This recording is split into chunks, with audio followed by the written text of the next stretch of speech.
ತ್ರಿವೇಣಿ ಯಮಘಶ್ರೇಣಿ ಕೃಪಾಣಿ ಮುಕ್ತಿಕಾರಿಣಿ ಉಮಾನಿಹಿತ ಮಾತಹ್ಯ ಇಮಾನೀಂ ಅಂಶುಮಾನಿಮ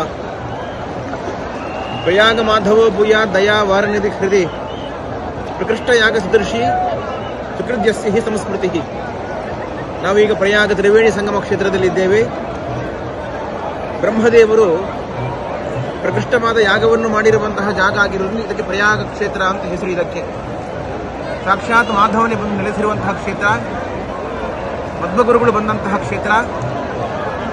ಭಾವಿಸಿ ಮೀರರಾದಂತಹ ವಾದ್ಯನಾಥ ಗುರು ಸಾರ್ವಭೌಮರಿಗೆ ಸಾಕ್ಷಾತ್ ವೇದವ್ಯಾಸ ದೇವರು ಪ್ರತ್ಯಕ್ಷರಾಗಿ ಲಕ್ಷಾಲಂಕಾರ ವ್ಯಾಖ್ಯಾನವನ್ನು ಬರೆಯಬೇಕು ಅಂತೇಳಿ ಆದೇಶ ಮಾಡಿರುವಂತಹ ಜಾಗ ಇದು.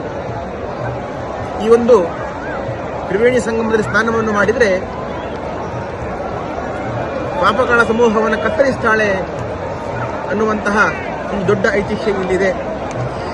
ಈ ಕ್ಷೇತ್ರಕ್ಕೆ ಬಂದು ಮಾಧವನ ಸ್ಮರಣೆಯನ್ನು ಮಾಡಿದರೆ ಅಶ್ವಮೇಧ ಯಾಗವನ್ನು ಮಾಡಿದ ಪುಣ್ಯ ಉಂಟು ಅಂತ ಹೇಳ್ತಾರೆ ವಾದಿರಾಜರು. ಅಂತಹ ಈ ಒಂದು ಪ್ರಯಾಗ ಸಂಗಮ ಕ್ಷೇತ್ರದಲ್ಲಿ 144 ವರ್ಷಗಳಿಗೊಮ್ಮೆ ನಡೆಯುವಂತಹ ಮಹಾಕುಂಭಮೇಳ ನಡೆಯುತ್ತಾ ಇದೆ. ಈ ಒಂದು ಮಹಾಕುಂಭಮೇಳದಲ್ಲಿ ನಾವು ಬಂದು ಇಲ್ಲಿ ಆಗಮಿಸಿ ತೀರ್ಥಸ್ನಾನವನ್ನು ಮಾಡಿದ್ದೇವೆ. ವಾದಿರಾಜರಿಗೆ ಅತ್ಯಂತ ಪ್ರಿಯವಾದಂತಹ ಪಂಚಮಿ ತಿಥಿಯಂದೇ ನಾವು ಇವತ್ತು ಇಲ್ಲಿ ಒಂದು ತೀರ್ಥಸ್ನಾನವನ್ನು ಮಾಡಿದ್ದೇವೆ. ಎಲ್ಲ ಭಕ್ತರಿಗೂ ಶ್ರೇಯಸ್ಸಾಗಬೇಕು, ಲೋಕಕ್ಕೆ ಕಲ್ಯಾಣ ಆಗಬೇಕು ಅಂತೇಳಿ ಈ ಸಂದರ್ಭದಲ್ಲಿ ಭಗವಂತನಲ್ಲಿ ಗುರುಗಳಲ್ಲಿ ವಿಶೇಷವಾಗಿ ಪ್ರಾರ್ಥನೆಯನ್ನು ಮಾಡಿದ್ದೇವೆ.